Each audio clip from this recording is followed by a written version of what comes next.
Friends, सबसे पहले मैं आप सभी को और दुनिया भर के लोगों को और विशेषकर क्रिश्चियन कम्युनिटी को आज की इस महत्वपूर्ण पर्व पर अनेक अनेक शुभकामनाएं दूंगा। Merry Christmas. ये मेरे लिए बहुत सुखद है कि स्पेशल और सेक्रेड अवसर पर आप सब मेरे निवास स्थान पर आए हैं। जब इंडियन माइनॉरिटी फाउंडेशन ने ये प्रस्ताव रखा था कि हम सब मिलकर क्रिसमस मनाए, मैंने कहा क्यों ना मेरे यहाँ मनाए, और उसी में से ये कार्यक्रम बन गया। तो मेरे लिए बहुत खुशी का अवसर है। अनिल जी ने मुझे बहुत मदद की, मैं उनका विशेष रूप से आभारी हूँ। इस पहल के लिए मैं माइनॉरिटी फाउंडेशन का भी बहुत आभारी हूँ। क्रिश्चियन कम्युनिटी के साथ तो मेरा संबंध कोई नया नहीं है, बहुत पुराना बड़ा आत्मीय नाता रहा है और बड़े वार्म रिलेशंस रहे हैं। गुजरात का सीएम रहने के दौरान मैं ईसाई समुदाय और उनके लीडर्स के साथ अक्सर मेरा मिलना जुलना रहता था, और मैं मणिनगर जहाँ से चुनाव लड़ता था वहाँ बहुत बड़ी मात्रा में आबादी भी है, और इसके कारण मेरा स्वाभाविक नाता रहता था। कुछ ही वर्ष पहले मुझे द होली पोप से मिलने का भी सौभाग्य मिला था। वो वाकई मेरे लिए बहुत ही यादगार पल था। हमने इस धरती को बेहतर जगह बनाने के लिए social harmony, global brotherhood, climate change और इंक्लूसिव डेवलपमेंट ऐसे कई विषयों पर और लंबे समय तक बैठ करके बातें की थी। फ्रेंड्स, क्रिसमस वो दिन है जब हम जीसस क्राइस्ट के जन्म को सेलिब्रेट करते हैं। ये उनकी लाइफ मैसेज और वैल्यूज को भी याद करने का अवसर है। जीसस ने करुणा और सेवा के मूल्यों को जिया है। उन्होंने एक ऐसा समाज बनाने के लिए काम किया जिसमें सबके लिए न्याय हो और जो समाज समावेशी हो, इंक्लूसिव हो। हमारे देश की विकास यात्रा में यही मूल्य एक गाइडिंग लाइट की तरह हमें रास्ता दिखा रहे हैं। साथियों, समाज जीवन की अलग अलग धाराओं में हम ऐसे कई समान मूल्य दिखते हैं जो हम सबको एकजुट करते हैं। उदाहरण के लिए, पवित्र बाइबल में कहा गया है कि ईश्वर ने हमें जो भी उपहार दिया है, जो भी सामर्थ्य दिया है, उसका उपयोग हम दूसरों की सेवा के लिए करें। और यही तो सेवा परमो धर्म है। द होली बाइबल में सत्य को बहुत महत्व दिया गया है और कहा गया है कि सत्य ही हमें मुक्ति का मार्ग दिखाएगा। और संयोग देखिए, सभी पवित्र उपनिषदों ने भी अल्टीमेट ट्रूथ को जानने पर फोकस किया है ताकि हम स्वयं को मुक्त कर सकें। हम अपने साझा मूल्यों और हमारी साझी विरासत पर फोकस करके एक साथ आगे बढ़ सकते हैं। 21वीं सदी के आधुनिक भारत के लिए ये सहयोग, ये सामंजस्य, सबका प्रयास की ये भावना भारत को नई ऊंचाई पर ले जाएगी। साथियों, द होली पोप ने अपने एक क्रिसमस एड्रेस में ईसा मसीह से प्रार्थना की थी कि जो लोग गरीबी खत्म करने में जुटे हैं उन्हें उनका आशीर्वाद मिले।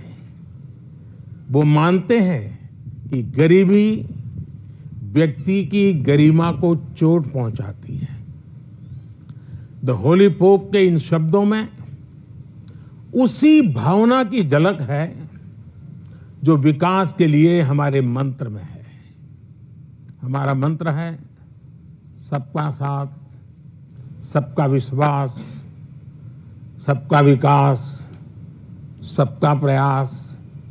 सरकार के तौर पर हम ये सुनिश्चित कर रहे हैं कि विकास का फायदा हर किसी तक पहुंचे और कोई इससे अछूता न रहे। ईसाई समुदाय के कई लोगों तक, विशेषकर गरीबों और वंचितों तक भी आज देश में हो रहे विकास का लाभ पहुंच रहा है। मुझे याद है जब हमने फिशरीज के लिए अलग मंत्रालय का गठन किया तो ईसाई समुदाय के बहुत सारे मछुआरे भाई बहन हमारे इस कदम की सार्वजनिक रूप से सराहना करे, मेरा भी सम्मान किया, मुझे बहुत अभिनंदन किया। साथियों, क्रिसमस के इस अवसर पर मैं देश के लिए, क्रिश्चियन कम्युनिटी के लिए एक बात जरूर योगदान करूंगा कि आपके योगदान को भारत गर्व से स्वीकार करता है। ईसाई समुदाय ने फ्रीडम मूवमेंट में महत्वपूर्ण भूमिका निभाई है। फ्रीडम स्ट्रगल में क्रिश्चियन कम्युनिटी के कई थिंकर्स और लीडर शामिल थे। गांधी जी ने स्वयं बताया था कि नॉन कोऑपरेशन मूवमेंट की परिकल्पना सेंट स्टीफेंस कॉलेज के प्रिंसिपल सुशील कुमार रुद्र की छत्रछाया में रची गई थी। साथियों, ईसाई समुदाय ने समाज को दिशा देने में निरंतर महत्वपूर्ण भूमिका निभाई है। समाज सेवा में क्रिश्चियन कम्युनिटी बढ़ चढ़कर हिस्सा लेती है और आपकी कम्युनिटी गरीबों और वंचितों की सेवा के लिए हमेशा आगे रहती है। एजुकेशन और हेल्थ केयर जैसे महत्वपूर्ण क्षेत्र में आज भी पूरे भारत में ईसाई समुदाय के संस्थान बहुत बड़ा योगदान दे रहे हैं। फ्रेंड्स, 2047 तक विकसित भारत बनाने का जो लक्ष्य है, इस लक्ष्य के साथ हम अपनी विकास यात्रा को तेज गति से आगे बढ़ा रहे हैं, लगातार कोशिश कर रहे हैं। इस विकास यात्रा में हमारे सबसे महत्वपूर्ण साथी अगर कोई हैं तो वो हमारे युवा है। निरंतर विकास के लिए ये बहुत आवश्यक है कि हमारे युवा फिजिकली, मेंटली और इमोशनली फिट और हेल्दी रहें।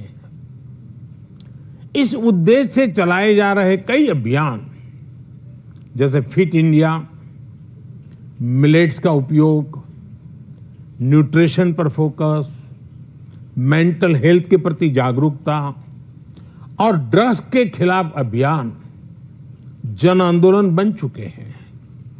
मैं क्रिश्चियन कम्युनिटी के लीडर से, विशेषकर जो एजुकेशन और हेल्थ केयर इंस्टीट्यूशन से जुड़े हैं, उनसे आग्रह करूंगा कि वो इन विषयों के प्रति लोगों को और जागरूक बनाएं। साथियों, क्रिसमस पर गिफ्ट्स उपहार देने की परंपरा है। मुझे भी बहुत ही पवित्र तोहफा मिला अभी और इसलिए इस अवसर पर हम ये विचार करें कि कैसे हम आने वाली पीढ़ियों को एक बेटर प्लेनेट का उपहार दे सकते हैं। सस्टेनेबिलिटी आज के समय की जरूरत है। लिविंग ए सस्टेनेबल लाइफस्टाइल, ये मिशन लाइफ का सेंट्रल मैसेज है। एक ऐसा इंटरनेशनल मूवमेंट है जिसका नेतृत्व भारत कर रहा है। ये अभियान प्रो प्लैनेट पीपल को प्रो प्लैनेट लाइफस्टाइल अपनाने के लिए प्रेरित करता है। और भी संपत जी ने जो छोटी किताब में ग्रीन कलर लाने के लिए कहा है ना, उसका यही भी एक रास्ता है।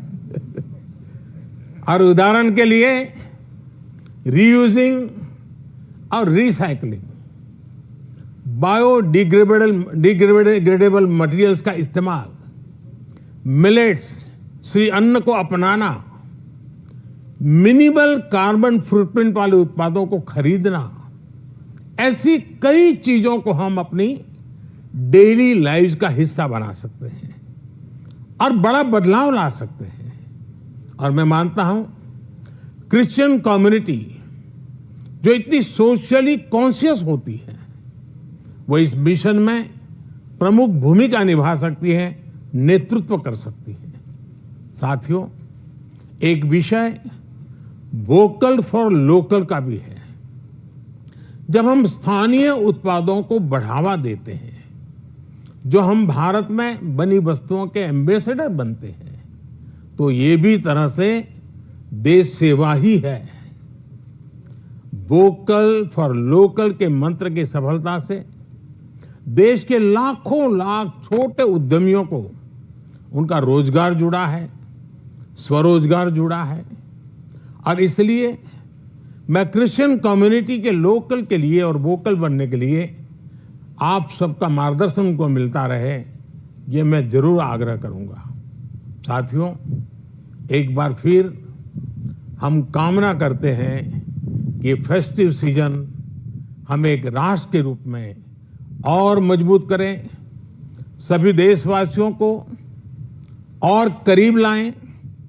ये त्योहार हमारी डाइवर्सिटी में हमें एकजुट रखने वाली बॉन्डिंग को मजबूत करें। आप सबको मेरी तरफ से फिर से बहुत बहुत शुभकामनाएं हैं। और आप सब समय निकाल करके आए, और आप मुंबई से स्पेशली उस आयु में भी दौड़ करके आए। वैसे मुझे आप में से कईयों के निरंतर आशीर्वाद मिलते रहते हैं, मुलाकात, मार्गदर्शन मिलता रहता है, लेकिन आज सबको एक साथ मिलने का मौका मिला। मैं फिर एक बार आपका धन्यवाद करता हूं। मैं इन बच्चों का विशेष रूप से आभार व्यक्त करता हूं कि उन्होंने आज के हमारे इस पर्व को अपने स्वर से, अपनी भावनाओं से और मजबूत बनाया है। इन बच्चों को मेरा बहुत बहुत आशीर्वाद।